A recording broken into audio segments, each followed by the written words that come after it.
वबरकातुहू। अल्हम्दुलिल्लाह अल्हम्दुलिल्लाहि रब्बिल आलमीन वस्सलातु वस्सलामु अला सय्यिदिल मुरसलीन।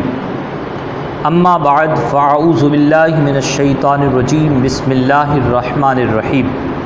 आए मेरे साथ मिलकर पढ़ें, अस्सलातु वस्सलामु अलैका या रसूलल्लाह व अला आलिका व अस्हाबिका या हबीबल्लाह। अस्सलातु वस्सलामु अलैका या नबी अल्लाह व अला आलिका व अस्हाबिका या नूर अल्लाह।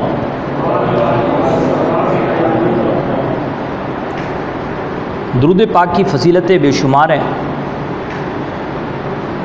उन तमाम और बेशुमार फ़ज़ीलतों में से एक अनोखी फ़ज़ीलत आपके हवाले करता हूँ कि एक यहूदी था और उसका एक पड़ोसी मुसलमान था। और जो बंदा मजहबी हो, सिर्फ़ बराए नाम मजहबी नहीं बल्कि मज़हब की तालीमात पर अमल भी करता हो, तो वो हुज़ूर पाक सल्लल्लाहु ताला अलैहि वसल्लम के इरशाद के मुताबिक पड़ोसी चाहे कोई भी हो, वो उसके हुकूक ज़रूर अदा करता है। ये जो मुसलमान था ये सच्चा पक्का आशिक रसूल था और ये उस यहूदी के मुकम्मल तौर पे हुकूक अदा करता और उसके साथ हुस्न सलूक करता। लेकिन यहूदी जो है इसके पास उठता बैठता, इससे मामलात भी करता, लेकिन यहूदी को एक बात अच्छी नहीं लगती इसकी। वो कौन सी? वो जब ये कहता ना कि हज़रत मोहम्मद सल्लल्लाहु ताला अलैहि वसल्लम पर दुरूद पढ़ो, तमाम परेशानियां ख़त्म हो जाएंगी, तमाम बलाएं ख़त्म हो जाएंगी। यानी बात बात में वो इस जुमले की दावत ज़रूर देता था, सबको दावत देता था। बातें शुरू हुई और उस बीच में उसने ये बात कह दी, प्यारे आका पर दुरूद पढ़ो, तमाम परेशानियां ख़त्म हो जाएंगी। वो अभी से अंदर से हसद की आग और यूँ आग बगोला होता है कि यार ये नहीं छोड़ेगा।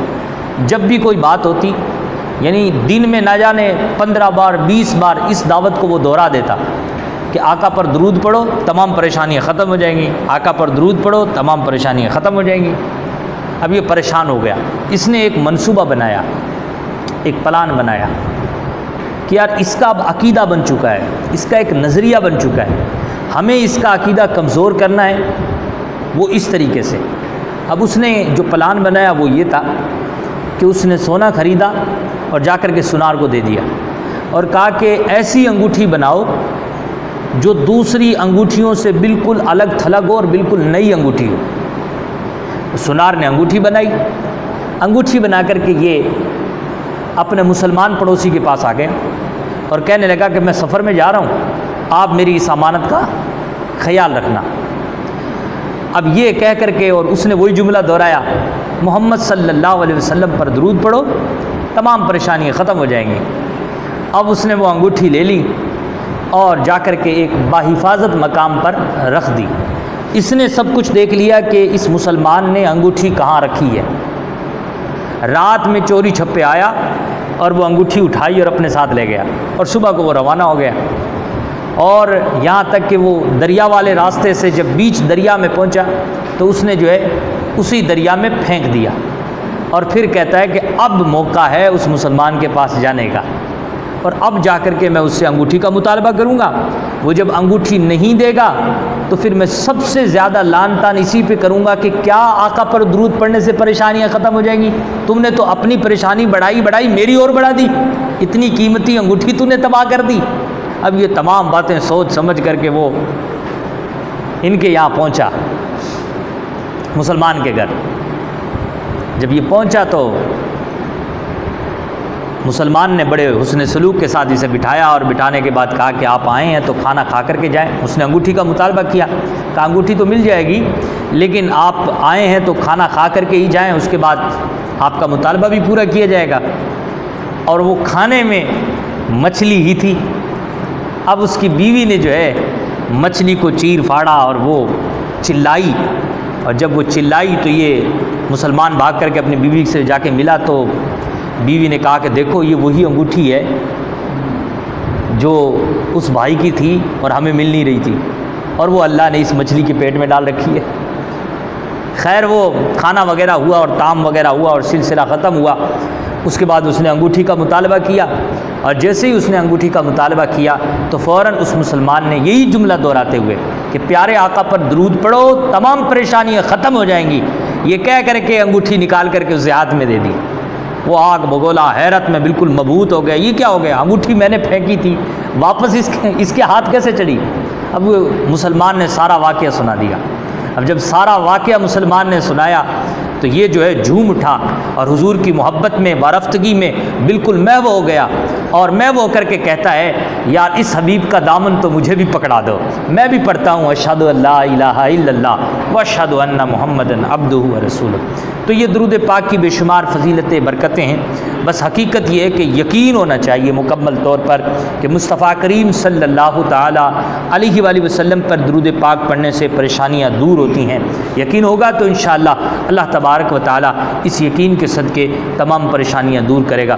पढ़े बावज़ बुलंद दुरूद पाक। अल्लाहुम्मा सल्लि अला सय्यदिना व मौलाना मुहम्मदिन व बारिक वसल्लिम सलातुम व सलामुन अलैका या रसूलल्लाह या हबीबल्लाह सल्लल्लाहु ताला अलैहि वसल्लम। कुरान मजीद में 114 सूरतें हैं और उसमें एक सूरत है सूरतुल बकरा। सूरतुल बकरा की आयत नंबर 124 है।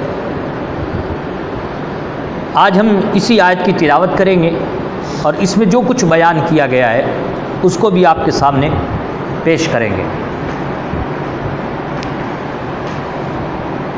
अल्लाह ताला कुरान मजीद में इरशाद फरमाता है व इज़िब तला इब्राहीम रब्बुहु बिकलिमातिन फ़अतम्महुन्ना। और याद करो जब इब्राहीम को उसके रब ने चंद बातों से आज़माया। और याद करो जब इब्राहीम को उसके रब ने चंद बातों से आज़माया। आज़माया क्यों जाता है, आज़माइश जांचा परखा क्यों जाता है, परखा यूँ जाता है ताकि जान लिया जाए कि ये अपने दावे में कितना सच्चा है, ये अपनी मकाम और हैसियत में कितना बुलंद है, इसलिए जांचा जाता है। लेकिन अल्लाह ताला फरमाता है कि याद करो जब इब्राहीम को उसके रब ने आज़माया। यहाँ तो अल्लाह फरमा रहा है कि मैंने इब्राहीम को आज़माया। तो अल्लाह तबारक व तआला तो सब कुछ जानता है, फिर आज़माने की ज़रूरत क्या आई। भाई अल्लाह तबारक व तआला तो सब कुछ जानता है, फिर भी हज़रत इब्राहीम को जांच रहा है, परख रहा है। तो इसका मतलब ये है कि अल्लाह तबारक व तआला इसका हाजतमंद नहीं, क्योंकि अल्लाह तो सीनों का इल्म भी रखता है, हर चीज़ का इल्म रखता है, आलिमुल गैबी व शहादा है। अल्लाह तबारक व तआला इम्तिहान यूँ ले रहा है ताकि तमाम लोगों को बता दिया जाए कि ऐ लोगों, ये मेरा अल्लाह का, ये मेरा जो खलील बना है ये यूँ ही खलील नहीं बना, ये मेरा प्यारा जो बना है, मेरा जो मकबूल बना है ये यूँ ही मकबूल नहीं बना, ये मेरा जो आँखों का तारा बना है, ये मेरे मुकर्रब जो हुआ है, और ये मेरा अजीज़ जो हुआ है, और इतना बुलंद मकाम जो इसने पाया है यूँ ही सस्ते में नहीं पाया, बल्कि बड़ी आजमाइशों के बाद जाकर के इसे ये मकाम मिला है। लोगों को बताना मकसूद है, इसलिए जाँच हो रही है, इसलिए जो है इम्तिहान लिया जा रहा है। तो अल्लाह ने फरमाया याद करो जब इब्राहीम को उसके रब ने चंद बातों से आजमाया। अब यहाँ पर एक बात पता चली कि आजमाइशें कैसी थी, बातें कैसी थी। यहाँ पर भी कलिमातिन, चंद बातों से आजमाया। बातें कैसी थी, बातें ऐसी भयानक थी कि अगर हम उसका तसव्वुर करें तो हमारा जो कलेजा है वो मुंह को आ जाए। वो कैसी बातें थी कि जिससे अल्लाह जल्ला जलालहू ने अपने खलील को आजमाया। तो यूँ आजमाया कि जब छोटे से थे तो बड़े बड़े पुजारियों से, जो बुत के पुजारी थे, उनसे मुनाजरा करवाया। और फिर जब थोड़े बड़े हुए, जवानी की दहलीज पे कदम रखा तो सल्तनत नमरूद से टकरवा दिया। और सल्तनत नमरूद से ऐसे टकराया कि नमरूद जो है आपको आग में डाल दिया। आप वहाँ पर भी जो है बिल्कुल जो है मुस्तकर रहे, इस्तिकामत के साथ खड़े रहे। ऐसी आजमाइश थी ख़तरनाक, यहाँ तक कि आपको ऐसा आजमाया गया कि आपको जो है अपना वतन छोड़ना पड़ा। आपने वतन छोड़ दिया लेकिन तौहीद को नहीं छोड़ा। यहाँ तक कि आपको जो आजमाया गया वो इस अंदाज से आजमाया गया कि अल्लाह ने फरमाया मेरी मोहब्बत में अपने बेटे इस्माइल को ज़बह करो। अब 100 जानवर ज़बह करने से बात नहीं बनेगी, अब तुम अपने लखते जिगर को जो बड़ी मुद्दतों के बाद मिला है उसको जाकर के अल्लाह के नाम ज़बह करो। तो हज़रत इब्राहीम उस आजमाइश और उस इम्तिहान में भी कामयाबी हासिल करने के लिए अपने बेटे को ज़बह करने के लिए आमादा हो गए।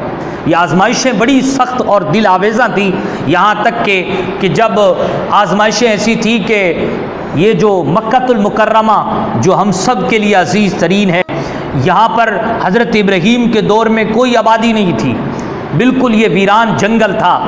लेकिन हज़रत इब्राहीम अलैहिस्सलाम से अल्लाह ने फरमाया कि तेरा इम्तिहान ये है कि तू अपनी बीवी हाजरा को और अपने बेटे लखते जिगर इस्माइल को इस बयाबान जंगल में छोड़ के आ।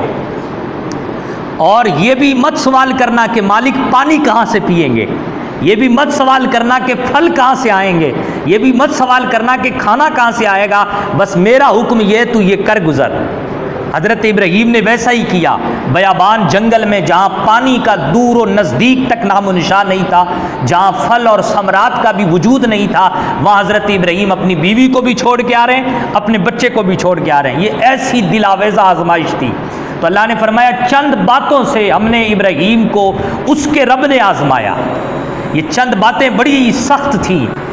तो हासिल कलाम ये है कि ऐसी बेशुमार बातों से अल्लाह तबारक व तआला ने आजमाया। अब ये बड़ी बड़ी मुसीबतें थी। नारे नमरूद में डाला जाना ये बहुत बड़ी वबा थी और बहुत ख़तरनाक मतलब कि मुसीबत थी। लेकिन जब इसको रब से जोड़ दिया तो फिर वो रहमत बन गई। इसी तरीके से हज़रत इस्माइल को ज़बह करना ये बहुत बड़ी चुनौती थी, बहुत बड़ा चैलेंज था। लेकिन जब इसकी निस्बत रब से हो गई तो ये खुदा की तरफ से हज़रत इब्राहीम के लिए बहुत बड़ी रहमत साबित हुई। तो इससे ये पता चला कि बेकलिमातिन कि जब रब चंद बातों से आजमाता है किसी बंदे को तो फिर वो बातें मुसीबत नहीं होती, वो वबाएं नहीं होती, बल्कि वो जिस बंदे को आजमाया जा रहा है उस बंदे के लिए वो बातें रहमत बन जाती हैं। बातें क्या बन जाती हैं? रहमत बन जाती हैं। बुखारी शरीफ की हदीस है कि ऐसी बीमारी कि जिससे मुसलमान हलाक हो रहे हों तो वो बीमारी अगर एहतियाती तदाबीर के साथ, यानी आप जो है उस बीमारी को दूर करने के लिए तमाम तदाबीर अपनाएं और अपनाते हुए आप शुक्र को बजा लाएं और सब्र का मुजाहरा करें। ऐसा नहीं कि आप खुदकुशी करें। अब जब आपने ये हदीस सुन ली तो आप जो है आप तदाबीर को भी छोड़ दें, हाथ धोना ही छोड़ दें, मुंह धोना ही छोड़ दें, आप जो है मास्क लगाना ही छोड़ दें, नहीं, बल्कि कहा गया कि एहतियाती तदाबीर करते हुए सब्र का मुजाहरा करें और खुदा का शुक्र अदा कर लाएं। तो ऐसी बीमारी में अगर कोई हलाक भी हो जाता है मुसलमान तो वो शहादत का मकाम पाता है। यानी मुसलमानों के लिए बीमारियां भी अल्लाह की तरफ से जब उन पर डाली जाती हैं तो वो रहमत बन जाती हैं। इसलिए बंदे को चाहिए कि जब खुदा की तरफ से कोई मुसीबत आए, कोई परेशानी आए, तो इंसान को चाहिए कि वो एहतियाती तदाबीर करे, उन मुसीबतों को दूर करने के लिए जद्दोजहद करे, कोशिश करे, पहाड़ की तरह उन मुसीबतों के सामने मुस्तकर इस्तिक़रार और इस्तिक़लाल के साथ खड़ा हो जाए। लेकिन उसके साथ साथ खुदाए तबारक व तआला का शुक्र अदा करना भी ना भूले, लेकिन उसके साथ साथ वो शिकवा शिकायत भी ना करे बल्कि सब्र का मुजाहरा करे। अगर ऐसा करेगा तो ये तमाम परेशानियां उसके लिए बहुत बड़ी रहमत साबित होगी और करम का दरवाज़ा अल्लाह का जो है उस पर खोल देंगी। अच्छा, उसके बाद ये कुरान की जो आयत है वो क्या कहती है कि जब हज़रत इब्राहीम को उसके रब ने आजमाया चंद बातों से तो फिर क्या हुआ। अच्छा, हज़रत इब्राहीम पे बात आई तो इब्राहीम का माना क्या है? इब्राहीम सुरियानी लफ्ज़ है और जिसका माना होता है मेहरबान बाप। इब्राहीम का माना होगा शफकत करने वाला बाप। आपको इब्राहीम क्यों कहा गया? इसलिए कहा गया कि आप बच्चों से बड़ा प्यार करते थे, छोटे बच्चों से, वो कोई हो, किसी भी नस्ल का हो, बच्चों से बड़ा प्यार करते थे। इतना प्यार करते थे कि आप उनके साथ बैठते भी थे, उठते भी थे, उन्हें जो है कुछ सिखाते भी थे, खिलाते भी थे। और आपको मेहरबान बाप इसलिए कहा गया कि आप जब जब खाना खाते तब तब मेहमान को ज़रूर अपने साथ बिठाते। यहाँ तक कि आप नाश्ता भी नहीं करते जब तक कि आपके साथ कोई मेहमान नहीं बैठता। आप दूर और नज़दीक तक चले जाते, मेहमान अगर नहीं मिलता आसपास में तो बहुत दूर तक चले जाते ताकि कोई मेहमान मिले और फिर मैं जाकर के नाश्ता करूं। इसलिए कहा गया मेहरबान बाप इब्राहीम। और मज़े की बात तो ये है कि तफसीर रूहुल बयान में लिखा है, मुफ्ती अहमद यार खान नईमी रहमतुल्लाह अलैह ने अपनी किताब में रूहुल बयान के हवाले से लिखा है कि जितने मोमिनीन के बच्चे इंतकाल कर जाते हैं उन सब की परवरिश हज़रत इब्राहीम करते हैं। यहाँ तक कि उनकी परवरिश भी हज़रत इब्राहीम करते हैं। हज़रत इब्राहीम अला नबी अलैहिस्सलातु वस्सलाम वो अजीम शख्सियत हैं कि अल्लाह तबारक व तआला ने जिनका चर्चा हर मज़हब में रखा है। हर मज़हब में मुशरिक भी आपका तस्करा करते हैं, ईसाई भी आपका तस्करा करते हैं, यहूदी भी आपका तस्करा करते हैं। तौरात में आपका जो तस्करा मिलता है वो इब्राहीम के नाम से नहीं मिलता बल्कि इब्राम के नाम से मिलता है। इब्राम के नाम से मिलता है। और आपकी जो जाए विलादत है वो इराक़ की सरज़मीन पर है। आपकी जो पैदाइश की जगह है वो इराक़ की सरज़मीन पर है। लेकिन हुआ ऐसा कि ये 19वीं सदी की बात है और ये बात पीर करम अली शाह अज़हरी रहमतुल्लाह अलैह ने अपनी किताब ज़ियाउल कुरान में लिखा है कि 19वीं सदी के अंग्रेज़, यहूदी और यूरोप के मुहक्किकीन इन्होंने जो है हज़रत इब्राहीम की जाए विलादत पर तहकीक करना शुरू की। और उन्होंने जो है ना तहकीक का जो बुनियादी नुक्ता नज़र रखा वो तौरात को रखा। अब आप और हम सब जानते हैं कि तौरात आज वो तो नहीं है जो कल हज़रत मूसा पर नाजिल हुई थी। आज तो लोगों ने तौरात को बदल दिया। तो मुहर्रिफ जो तौरात है, जो तब्दील शुदा तौरात है, इसको जो है बुनियादी नुक्ता रखा तहकीक का और फिर इसी को नुक्ता बना करके इन्होंने तहकीक की 19वीं सदी में कि हज़रत इब्राहीम अला नबी अलैहिस्सलातु वस्सलाम की जाए विलादत को तलाश किया जाए। लेकिन जब ये तलाश करने चले, इस नुक्ते नज़र को लेकर के आगे बढ़े तो इन्हें वो जगह नहीं मिली। तो बर वक्त सारे मुहक्किकीन ने यह बात कही कि इब्राम नाम का कोई बंदा नहीं गुजरा, बल्कि उस वक्त कबीले में जो भी बड़ा आदमी होता था उसको इब्राम कहते थे। जो भी बड़ा आदमी होता था उसको इब्राम कहते थे। और यहाँ तक कि फिर ये भी लिखा कि शायद ये भी हो सकता है कि इब्राम हर उस बंदे को कहा जाता है कि जो बंदा जो है बड़ा मुखलिस हो, चाहे वो किसी भी कबीले से ताल्लुक़ रखता हो, इसलिए उसका तौरात में जिक्र आया है। लेकिन 21वीं सदी में फिर मुहक्किकीन ने तहकीक की। आखिरकार इन यूरोप के मुहक्किकीन ने माना कि नहीं, हज़रत इब्राहीम अल्लाह के नबी गुजरे हैं, अल्लाह के रसूल गुजरे हैं। हासिल कलाम ये, मैं ये जो कहना चाह रहा हूँ इस बात को कोड करके वो ये कहना चाह रहा हूँ कि कभी भी आप अपने बाप दादाओं की तारीख के साथ खिलवाड़ ना करें। जो तारीख है उसे आप लोगों के सामने रख दें, और अगर आपने उसको चेंज किया तो आपकी नस्लें जो है आपके दादा तक नहीं पहुँच पाएंगी।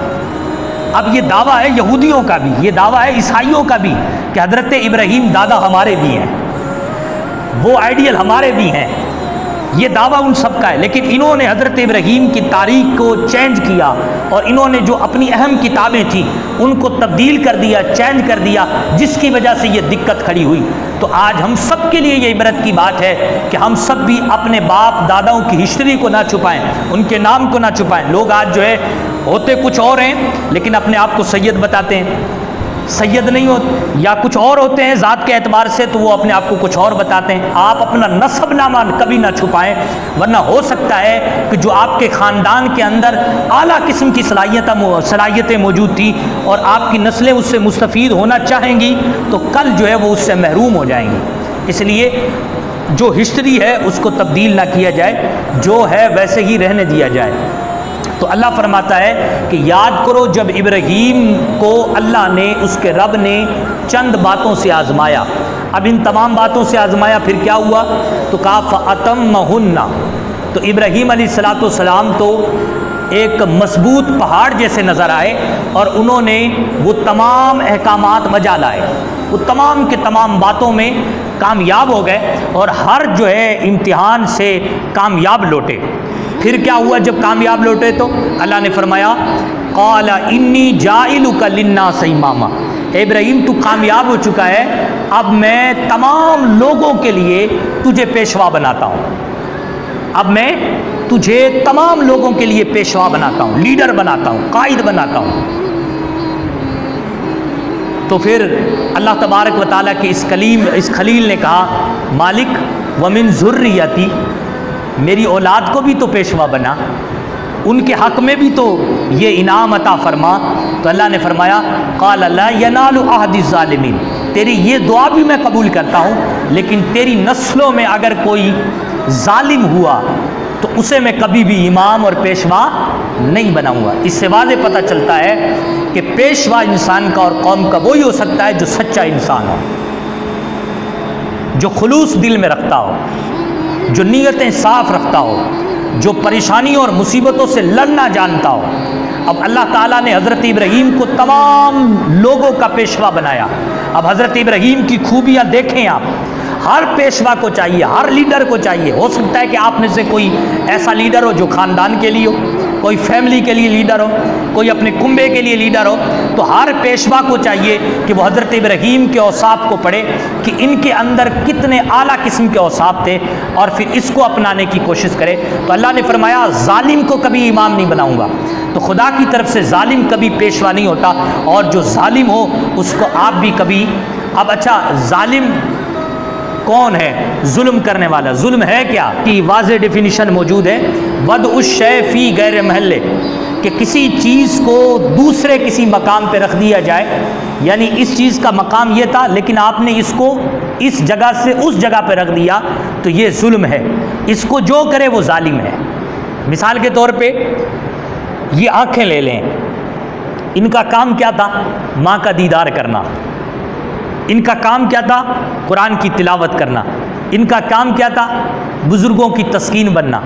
लेकिन यही जब उरियानियत भरे मनाजिर देखें, जब बेहयाई के नज़ारे देखें, तो बताएं क्या ये आँखों पर जुल्म नहीं होगा?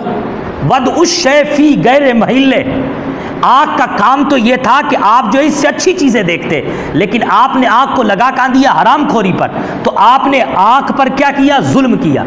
इसी तरीके से हाथ हैं, हाथों का काम क्या है?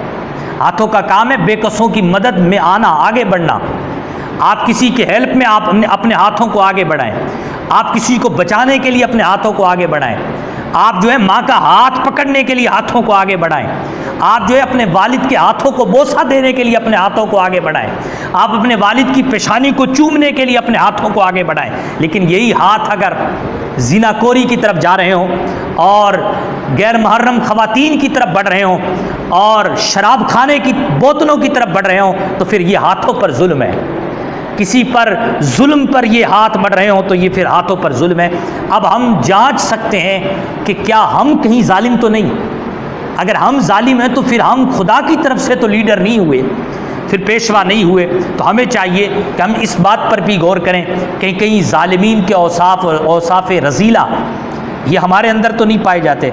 अगर पाए जाते हैं तो हम तौबा करें, अल्लाह जल्ला जलालहू की बारगाह में तौबा करके रब की बारगाह में अज़्म मुसम्मम करें कि इंशाअल्लाह मैं इस जुल्म से नजात हासिल करूँगा और इससे बाज रहने की भरपूर अंदाज में कोशिश करूँगा। अल्लाह ताला से दुआ है, अल्लाह ताला हम सबको इन बातों पर अमल करने की तौफीक अता फरमाए। जिन हज़रात ने सुन्नत